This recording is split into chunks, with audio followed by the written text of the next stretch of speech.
Shabbat Shalom Uvorach les amis. Shabbat, deux parashiot, Matot et Massé. Je voudrais dédier ce shiur à mon ami Pinchas, mon ami et collègue Pinchas, qui ne comprend pas le français, mais qui me suit toutes les semaines sur les vidéos, et il est toujours très content, même s'il comprend rien, ça lui fait plaisir. Donc je voudrais lui dédier particulièrement ce shiur à Pinchas, qu'Akadosh Baruch Hu il le bénisse et lui donne la réussite dans tout ce qu'il entreprend, Be'ezrat Hashem. Deux parashiot, Matot Massé. Cette semaine, on va finir le Sefer Bamidbar, le Sefer du désert, le Sefer des interrogations, le Sefer où il y a eu beaucoup de révoltes. C'est un Sefer où en fait il y a eu un birour qui a été fait. C'est en fait le livre qui va faire le tri. Le tri dans quoi? Le tri dans le peuple d'Israël, parce qu'il ne peut pas arriver propre en Eretz Israël, puisqu'à partir du livre de Devarim, nous entrons dans le livre d'Eretz Israël, ce qu'on appelle Mishneh Torah, le livre de Moshe Rabbeinu, celui qui va être le testament de Moshe, qui va donner ses dernières instructions avant de rentrer en Eretz Israël et la conquête d'Eretz Israël. Donc en fait, on va voir que dans ce livre de Bamidbar, il va y avoir un tri qui va être fait entre les bons et les mauvais, entre les gens qui veulent rentrer en Israël et ceux qui veulent ne pas rentrer. On va voir qu'il y a quand même quelque chose d'énorme qui se passe là-dedans, dans toutes les déboires que Moshe a eu avec le peuple d'Israël. Deux parachutes, la parachat Massé. Massé, elle commence par tout ce qui est vœu. Ish ki idor neder. On répète deux fois, ki idor neder, qui fera un vœu d'un vœu. Donc comment est-ce qu'on peut faire un vœu quand on aurait dit qu'il a fait un vœu?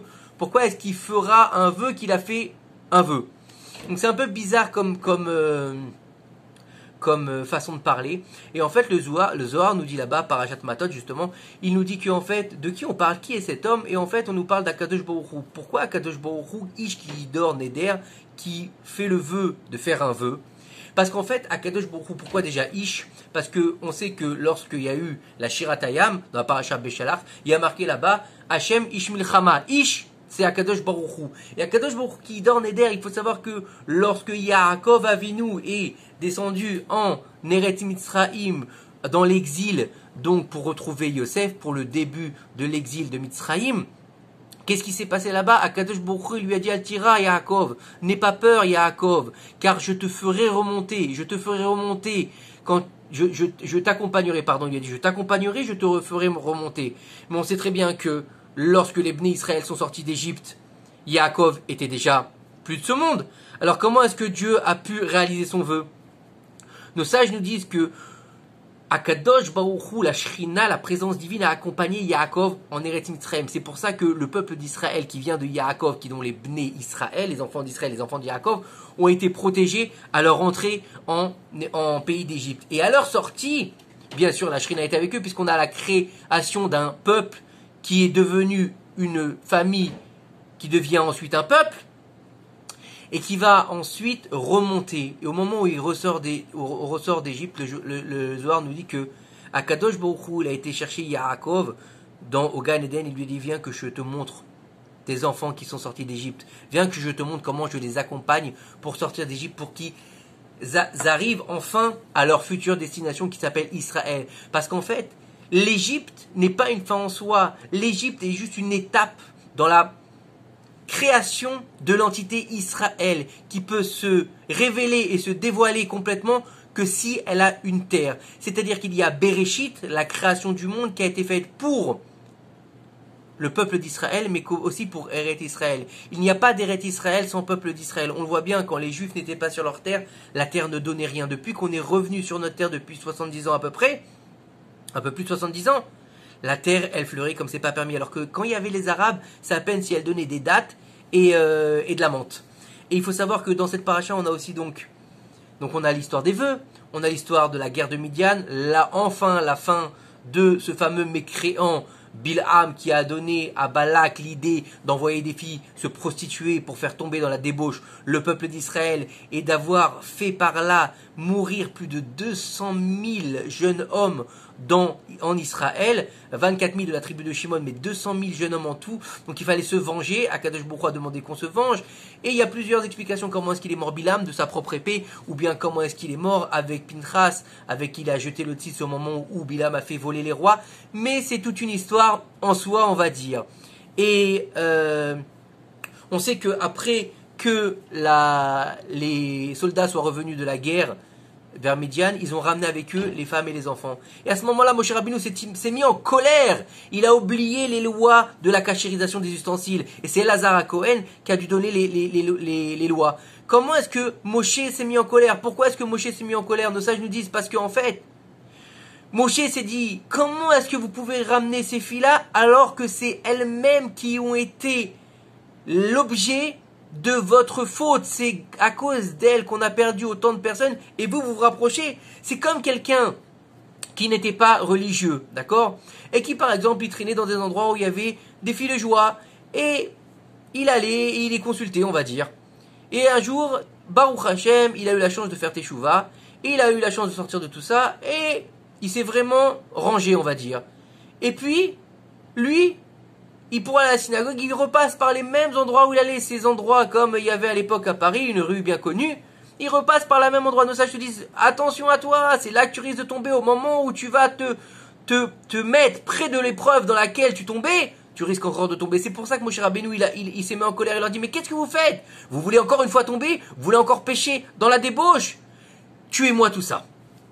Et on voit aussi dans la paracha que la tribu de Réhouven, la tribu de Gad et la demi-tribu de Ménaché demandent à Moshe Rabbeinu de ne pas rentrer en Israël et de vivre en fait sur la rive du Jourdain, parce que là-bas ils disent qu'ils avaient beaucoup de troupeaux et que en fait c'est bien pour leurs troupeaux. Et Moshe Rabbeinu se met en colère, il comprend pas. Et en fait nos sages nous disent que il s'est pas mis en colère contre eux, forcément parce qu'il voulait pas rentrer forcément en Israël. Il s'est mis en colère parce qu'il a vu dans cette demande une sorte de révolte qui ressemblait à celle des Méragelim qui ne voulaient pas rentrer en Eretz Israël. Et lorsqu'ils lui ont expliqué qu'en fait, c'était pas pour ça, et qu'ils étaient prêts à rentrer en Eretz Israël avec leurs frères, faire la guerre qui a duré 14 ans, et après ça, rentrer dans leur famille, Moshe Rabbeinu, il a été rassuré, et il a accepté leur demande. Et plus profondément, nos sages nous disent que pourquoi est-ce que la tribu de Réhouven, la tribu de Gad et la demi-tribu de Ménaché ont demandé à Moshe Rabbeinu de venir s'installer là-bas justement à l'extérieur du Jourdain. Nos sages nous disent qu'en fait, ces tribus-là étaient tellement attachées à Moshe Rabbeinu, tellement attachés aux enseignements de leur maître, qu'ils ne voulaient pas se retrouver loin de l'endroit où il a été enterré Moshe Rabbeinu. Et lorsqu'on voit exactement dans la paracha Vezot HaBeracha, à la fin du Sefer Torah, où est-ce qu'il a été enterré Moshe Rabbeinu, nos sages nous disent là-bas, c'est marqué dans la Torah, qu'il est mort dans le territoire de Réhouven, qu'il a été enterré dans la tribu de Gad. Donc en fait, ces deux tribus ennemies voulaient que leur maître reste près d'eux, en fait, l'éolam, à jamais. Donc c'était l'amour de leur maître, en fait, qui les a poussés à s'installer en dehors d'Eretz Israël. Il faut comprendre que dans la deuxième paracha, la paracha de Massé, donc première paracha Matot, qui va commencer par les vœux, deuxième paracha Massé, qui va résumer les 42 voyages, étapes que les Bnei Israël ont fait de leur sortie d'Égypte avant de l'entrée en Eretz Israël. Et là-bas, on a plusieurs étapes, et certaines étapes ont duré un jour, d'autres ont duré 19 jours. Et en fait, nos sages nous expliquent que pourquoi il y a eu autant d'étapes. Ils nous expliquent que chaque étape est nécessaire pour faire le tri, pour en fait régénérer le peuple, faire le tri dans les mauvais éléments et les bons éléments, et pouvoir construire en fait le peuple pour entrer en Eretz Israël. Et nos sages expliquent qu'il faut en fait 42 étapes pour entrer en Eretz Israël. Et ils disent que chaque homme ou femme dans la vie doit passer par 42 voyages, 42 étapes pour arriver au niveau de l'entrée en Eretz Israël, c'est-à-dire du niveau d'être complet. Pour être complet, il faut passer par 42 étapes dans sa vie. Donc c'est pour ça que nos Chachamim nous disent qu'il est interdit de stagner, il est interdit de ne pas vouloir avancer dans la vie, ne pas avoir d'épreuves, ne pas avoir de difficultés, comme on le voit dans le Sefer Bamidbar, celui qu'on appelle le Sefer de l'adolescence, où les questions se posent, la remise en question, les déboires entre les enfants et les parents, l'adolescence, l'enfance c'est l'Égypte, l'adolescence c'est le désert, et l'âge adulte c'est Israël. Donc celui où on est complet, celui où on est quelqu'un de construit. Bien sûr aujourd'hui malheureusement il y a beaucoup d'adultes qui ne sont pas construits, mais en fait on lui dit que chacun des êtres humains doit passer par 42 étapes pour être construit dans sa vie. Et on dit pourquoi est-ce que ces 42 étapes et pas moins, pas plus, le Baal Shem Tov nous dit que 42 étapes c'est en écho au fameux verset Ana Bekoar Giluat Imlechat et Tzetzerwa. Là-bas il y a 42 mots dans ce fameux verset et on nous dit c'est 42 étapes contre ces 42 mots qui permettent d'atteindre le niveau d'un nom de Dieu composé de 42 mots qui est très compliqué. Après c'est des choses qui sont cachées. Donc il faut comprendre que en fait en se rapprochant de ces 42 étapes, on se rapproche tout simplement d'Akadosh Baruch Hu. Et en fait, si on regarde bien, Matot Masé, la fin du verset, il vient clôturer le Sefer de Bamidbar.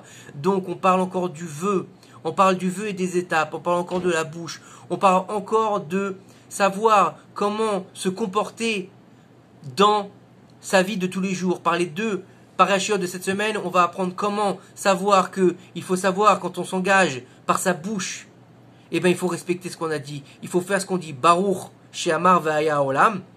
Béni soit celui qui a dit, a fait le monde.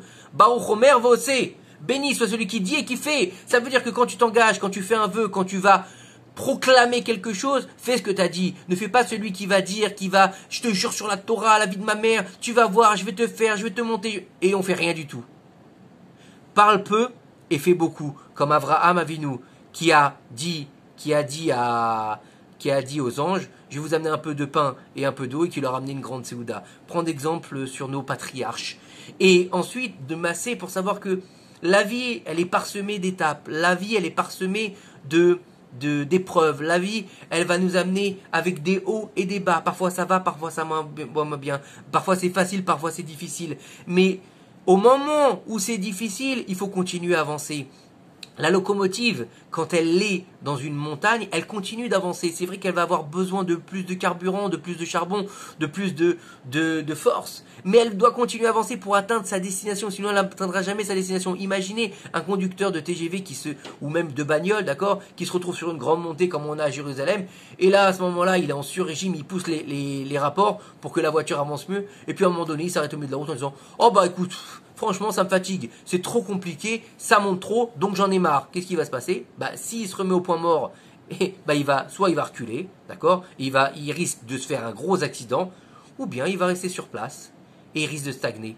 Donc il risque de jamais atteindre son but, il risque jamais d'atteindre le niveau pour lequel il a été mis au monde. Parce qu'on nous a demandé d'atteindre notre niveau, pas un autre niveau sur Terre, d'accord? Il ne faut pas chercher à être un autre, il faut chercher à être celui dont Akadosh Baruch Hu a dit à l'ange Laïla au moment où il a présenté la goutte de semence qui allait descendre dans le monde, être celui-là, cette goutte-là, et accepter ce que Dieu il a projeté pour nous, et d'arriver en fait à être nous-mêmes. C'est ça le but de la création du monde et notre création, c'est d'être celui pour qui tu dois être. Shabbat Shalom Uvrak, Kadosh Baruch Hu, il nous envoie la Geoula Shelema, Bimera B'Amemnu. Amen.